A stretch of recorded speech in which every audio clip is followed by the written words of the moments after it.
அன்பு உறவுகளுக்கு வணக்கம். எல்லோரும் நலமாயிருப்பீர்கள் என்று நம்புகிறேன். நேற்று முன்தினம் சட்டசபையில் எதிர்க்கட்சி தலைவரும் ஆளும் கட்சி தலைவரும் ஆற்றிய உரை ரொம்ப பரபரப்பாக போச்சு. எதிர்க்கட்சிகள் வெளிநடப்பு செய்கிறதும் ஆளுங்கட்சி தலைவர் அதற்கப்புறம் கொடுத்த உரையும் பெரிய பேசு பொருளாச்சு. அதை பற்றி சிந்திக்கலாம் வாங்க. எதிர்க்கட்சி தலைவர் திரு உதயநிதி ஸ்டாலின் அவர்கள் அரசு மேலே நிறைய குற்றச்சாட்டுகளை முன் வச்சார்.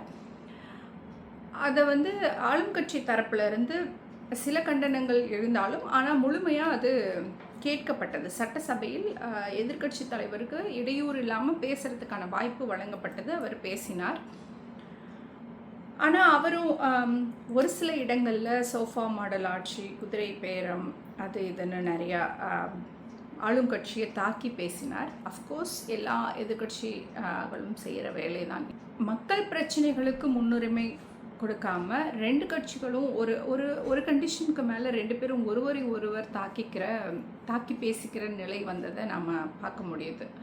அதையடுத்து பேசிய முதல்வர் அவர்கள் சைகை மூலமாக எங்கே உங்கள் அப்பாவை காணும் அப்படின்னு காமிச்ச இந்த சைகையாகட்டும் முடிஞ்சிருச்சு அப்படின்னு முன்னாள் முதல்வர் திரு ஸ்டாலின் அவர்கள் காங்கிரஸோட கூட்டணி பேரம் பேசி கூட்டணி குறித்து ஒப்புதல் பெற்ற பிறகு அவர் கொடுத்த அந்த சைகையாக இருக்கட்டும், அதை இவர் இமிட்டேட் பண்ணி திரு விஜய் அவர்கள் குறிப்பிட்டது பேசு பொருளாச்சு.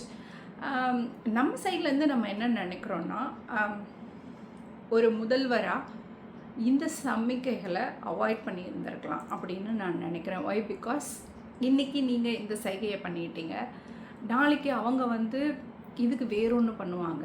ஸோ இது அந்த சட்டசபையோட மாண்பை பாதுகாக்குமா, இன்னும் இது வேறு கட்டத்துக்கு போயிருமோ அப்படிங்கிற ஒரு ஐயம் நம்மக்கிட்ட இருக்குது.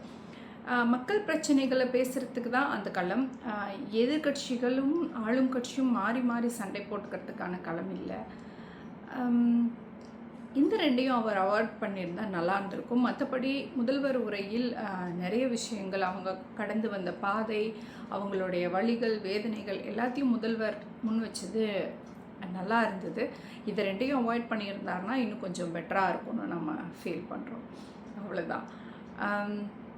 என்ன இருந்தாலும் திரு ஸ்டாலின் அவர்கள் நம்மளோட முன்னாள் முதல்வர், மூத்த தலைவர்.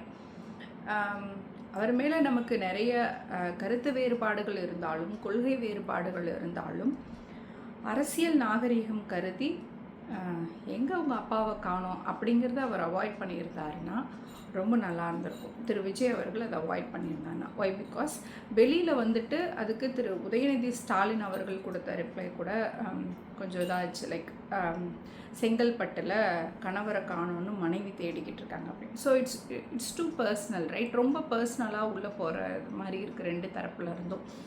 ஸோ நெக்ஸ்ட் டைம் ரொம்ப கேர்ஃபுல்லாக விமர்சனம் வைக்கும்போது வச்சாங்கன்னா மக்கள் பிரச்சனைகளை பேசலாம், ஆளுங்கட்சியோட குறைநிறைகளை பேசலாம், எதிர்கட்சியோட குறைநிறைகளை பேசலாம். ரெண்டு தரப்புமே பர்சனலாக போகாமல் இருந்தாங்கன்னா நல்லாயிருக்கும். வரும் காலங்களில் நம்ம இன்னொரு விஷயம் நோட் பண்ணணும். முதல்வர் அவர்கள் எந்த கட்சிகள் எந்த சஜஷனை முன் வச்சாலும் அதை ஏற்றுக்கிற இடத்துல தான் இவங்க இருக்காங்க. நோ நீ என்ன சொல்கிறது, நான் என்ன கேட்குறது, அந்த மாதிரி அவங்க இல்லை. அது வரவேற்புக்குரிய விஷயந்தான். நீங்கள் என்ன நினைக்கிறீங்க இதை பற்றி? பிகாஸ் யங் ஜென்ரேஷன் பார்த்துக்கிட்டு இருக்காங்க. நீங்கள் தான் முன்னோடிகள். இந்த தமிழகத்தை அடுத்த 5 வருடங்களுக்கு வழிநடத்த போகிறவர்கள். தமிழகம் உங்களை வாட்ச் பண்ணிக்கிட்டு இருக்கு, இளைய தலைமுறை உங்களை வாட்ச் பண்ணிக்கிட்டு இருக்கு.